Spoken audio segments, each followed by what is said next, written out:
Yo, what is good, YouTube? Welcome back to another JC2K video. In today's video, we're going to be ranking the top 10 best point guards in NBA 2K24 MyTEAM right now at the end of Season 4 on this list.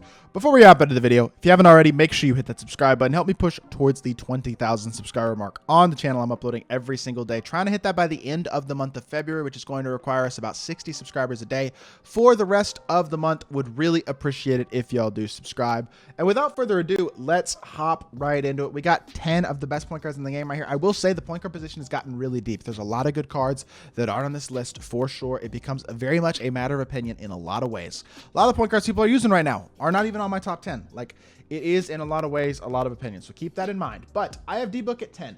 The reason that I have D-Book all the way down at 10 is because his defense is certainly very questionable. He's a little undersized, only 6'5". I wouldn't say undersized. There's guys shorter than 6'5" on this list. But the specific thing is, more importantly, he's just not a great defender. Certainly not a great interior defender. 78 interior, 60 block. Perimeter defense really isn't great either. Yes, he's one of the best offensive cards in the game to this day. Playmaking wise, still great. Sigs are pretty good. Fade is incredible. Release is incredible. Really good 3-ball rating. And slashing wise, it's not insane, but he's pretty good there. And he's a big threat as a slasher as well, because people overplay so much for his shooting ability.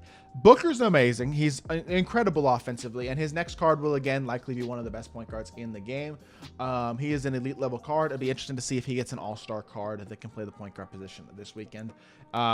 He is barely in the top 10 though, for me personally, just because of the lack of defense still. So it hurts the card in my opinion. I still think he's very good, and I think number 10 is very, very fair. Number 9, Spencer Dinwiddie. I like this Dinwiddie card a lot. I might have gassed him a teensy bit when I said he was top 5, but I actually really do think he's a top 10 point guard in the game. I understand he's only an amethyst, but he's about the same size as Devin Booker. He's very similar, honestly, to D-Book. He's pretty similar as a shooter and a playmaker in terms of having a pretty good, great shooting batters and great playmaking batters. He's a better finisher than D-Book is. He's got bulldozer, fast twitch, precision, dunker, posterizer, the 4 most important slashing batters. D-Book doesn't have those. Also has 93 speed, 90 excel, 93 speed of ball, and defensively, he's got clamps, off-ball pest, pick dodger, workhorse, and right stick ripper. So he's a better actually defender than D-Book is as well. So better slasher and better defender than D-Book. Has D-Book's same dribble style, which is really nice as well. Movement wise, they're actually relatively similar. Fade isn't quite as good as D-Book's, and neither is the release in my opinion. So, but the improved offense, slashing ability, the improved defense as well is enough for me that I think it just gives him a slight little edge, and I think makes him a slightly better card. A really, really good option at number 9. Number 8 is going to be Stephon Marbury. This Starbury card is absolutely amazing. He is one of my favorite small PGs in the game. Really, a 6'2" point guard. This is the best a 6'2" point guard has been in my team in a long time this late in the year. Like, you don't expect 6'2", 6'3", 6'4", 6'5" guys to be top tier point guards by February in my team, but this year they are, and that is one of the things. As much as I complain about the gameplay, that is one of the things that I will say is much improved this year. I mean, defensive stats and badges and animations matter more than height this year, which is really good. He's got 15 hoffs, or I guess 18 hoffs, Hoff, bulldozer, posterizer, precision, dunker, agent 3, deadeye, limitless range, bunch of playmaking badges, and really solid defense as well. He's got anchor, he's got the interior ability, he's got rebound chaser, he's got Hoff 94 feet, clamps, glove, right stick ripper, incredible defensive stats on the perimeter, great slasher, super fast, great shooter. His release is actually really nice too. D-Rose's base is pretty good. D-Rose's upper isn't good, but the favors upper makes it a lot better. I actually really like the release as well. I think it's the best D-Rose base that I've used this year for sure. He is basically just a better Derrick Rose, is what he is. He is a much better version of Derrick Rose. He's better defensively. He's more complete. He's got a better release. He's just a better Derrick Rose, and he's actually a really, really good card. I think he's one of the better point guards in my team right now. Luka Doncic comes in at number 7 for me, the New Year's resolution Luka. New Year's resolution Luka's biggest flaw is that his release isn't very good. That is actually the flaw of a couple other cards in this list that we haven't even gotten to yet as well. Finishing wise, he's not insane, but he does have a very big physical player build. He's an elite level shooter, an elite level playmaker, and an elite level defender. Really, really good all around card. He's a very good defensive point guard. I understand the defensive badges aren't unbelievable, but they're very good, and he is a 6'7" big, large player built guard.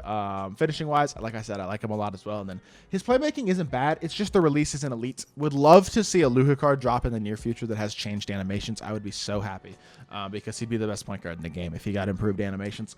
Wondering when animations are actually going to start to change and all that type of stuff, though. Hopefully relatively soon, but I still think Luka is one of the better point guard cards in the game. Number 6 is going to be the brand new OJ Mayo that came out on Friday. This OJ Mayo, really good offensively, defensively not bad at all either. either. 6'5", 6'6", wingspan, Hoff posterizer, Agent 3 catch, Deadeye, limitless, and some pretty good playmaking badges as well. He's an elite level slasher, he's an elite level shooter, and he's really fast. And defensively, he is not bad at all either. Can get every badge as well, which is huge. So if you do want to add anchor and some other stuff on him to help him out defensively even further, you can. I do like the release a lot. The size up sucks, but MJ dribble style is good. Levine's escape isn't bad. His movement isn't incredible. I don't love his fade either. So there's some things to complain about still, for sure, but I still think he's one of the better point guards in the game.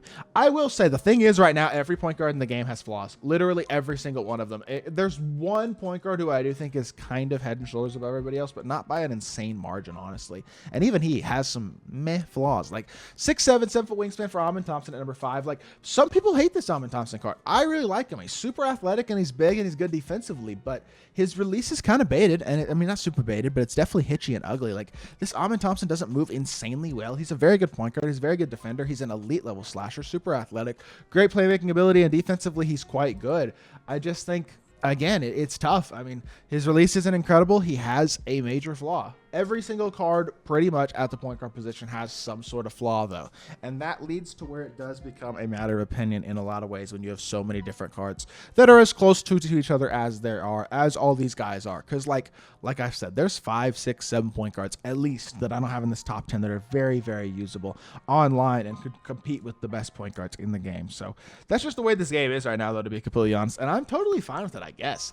I like him in at 5. I think Dante DiVincenzo is a little better than Amin Thompson. I've kind of changed my mind on that and flipped those two guys around. DiVincenzo is just more versatile as an offensive card. His release is better. He's got limitless. He's not as good of a slasher, yes, but I actually think he moves a little bit better too, despite not having better playmaking badges. I think his SIGs are a little better. And defensively, he's got Hoff clamps, glove, interceptor, menace, pick dodger, gold anchor. He's got everything that I want on the defensive end of the court. The Hoff right stick ripper as well. Really good point guard card. He's 6'4". He defends his butt off. He's a capable enough slasher, not an insane slasher, doesn't have fast twitch poster as a precision dunker or bulldozer, but still, he's a really nice all-around card. I love the defense. I love the release. I love the range. I think he moves quite well. I think he does a ton of things well at the point guard spot. Number 3, continuing the shorter point guards, honestly, Jeremy Lin at 6'3" is actually one of the best point guards in the game, and I understand his release isn't incredible. I don't really care. 6'3", 6'5", wingspan, 95 speed, 94 3-ball, 90 driving dunk. Defensively, he's awesome. He defends on the perimeter at a high level. Hoff clamps, glove, right stick ripper. Interior, also very good. Playmaking badges are elite. Shooting badges are incredible, as is the finishing. Overall, he is just so complete and so dang good as an overall card. He's an elite finisher, shooter, playmaker, and defender at the point guard spot. And his release isn't unbelievably good, although it's not bad. It's better than some on this list for sure. It's not an unbelievable release. So again, like I said, every card has flaws. The fact that I have a 6'3" point guard who doesn't have an incredible release as a top 3 point guard in the game, again, goes to show, though, how less important height is this year and how usable some of these smaller PGs are. At number 2, I will admit, going with a little more size, Draymond Green. His defense is so valuable. His switchability is versatile. I only know he's only 6'6", but he plays bigger than it. And then he's also a great finisher. 85 driving dunk, Hoff bulldozer, precision dunker, posterizer. They gave him Hoff Agent 3 catch and shoot, limitless as well. Gave him the shooting glitch in addition to the positional glitch at point guard. Defensively, he's the best point guard in the game. It's not close. That is probably his biggest value for sure. He's super fast, great shooter, really good dunker. He is really a demi in every way. The thing is, his release is on slow and it's not a good release. It is one of the worst on this list. Him, Luka, and Amin Thompson have the 3 worst releases, and honestly, Draymond's might even be the slowest. It's either his or Luka's probably. So I don't love his release, but I think he's so good defensively, so versatile, and they did give him such good offensive stats and badges too, that he is still a top 2 point guard in the game. As crazy as that might sound, I don't know. Some people might disagree. Some people might have Draymond a lot lower, but I think he's one of the best point guards in the game. Number 1, though, I don't think is actually a discussion. It's Oscar Robertson. I think he's pretty head and shoulders above everybody else. Not to say that having Oscar's going to make that huge of a difference over using any of their point guards, just with the way the game is right now. But at 6'5", with a 6'8" wingspan, 95 speed, 95 3-ball, 85 driving dunk, defensively great. He is basically Jeremy Lin, but 2 inches taller. is pretty much what he is on paper when you look at the stats, badges, all that type of stuff. But he also has a slightly better release than Jeremy Lin, in my opinion. His SIGs are not insane, I will say. It's not like he has incredible movement or anything by any means, but his SIGs are decent, and his release is really solid. I think the release is kind of the thing that I really like about him compared to Jeremy Lin. He's just more complete stat and badge-wise than Dante DiVincenzo, but he's kind of a combination of these two guys, I feel like. And I do believe he is the best point guard in the game right now. How much longer will he be the best point guard in the game? Probably not long, because we're likely to see another point guard Luka, point guard SGA, point guard Devin Booker, other cards like that coming in the near future, Cade Cunningham, etc. Like, I'm sure we're going to see all those guys within the next few weeks as Pink Diamonds and eventually soon Galaxy Opals. So I'm sure we're going to see a lot of change at the point guard position in the near future in terms of which cards are the best. But for right now, this is, I think, a pretty accurate list. I would love to hear y'all's thoughts, though, so let me know down in the comment section down below what you agree and disagree with my list. And if you did enjoy the video, please hit that like button, leave a comment, and subscribe. I'll be back with more 2K content very, very soon, and I appreciate y'all. Peace.